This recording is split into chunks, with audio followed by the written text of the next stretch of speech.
আসসালামু আলাইকুম, আশা করি সবাই ভালো আছেন। এখন হইলো ধান রোপণ করার সময়, কিন্তু এখন কাজের চাপ প্রচুর। বাড়িতে আইসা খাওয়ার মতন সময়ও পাওয়া যায় না। অনেক সময় দরকার, বাড়িতে আসলে প্রায় ঘন্টা 1 ঘন্টার মতন লাগবে আওয়া যাওয়া, তাই হাওড়ে ভাত খাইলাম। খিদা লাগে। আজকের খাবার হলো শুটকির ভর্তা, হাঁসের ডিম আর মুরগির মাংস। এত পরিমাণ খিদা লাগছে বলার মতন নাই, হাঁটতে পারতেছি না খিদার যন্ত্রণা। মেশিন দিয়ে হাল চাষ করলে বিশেষ করে বেশি খিদা লাগে।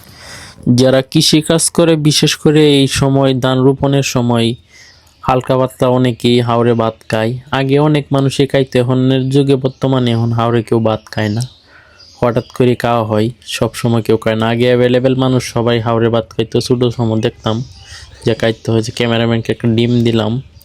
হাওড়ে ভাত খাওয়া যে কি মজা, যে খাইছে বুঝতে পারবো।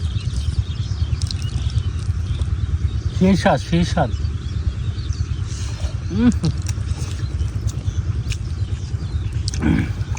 কাজ করার পরে ভাত খাওয়াটা যে কি একটা শান্তি, খিদা লাগে প্রচুর।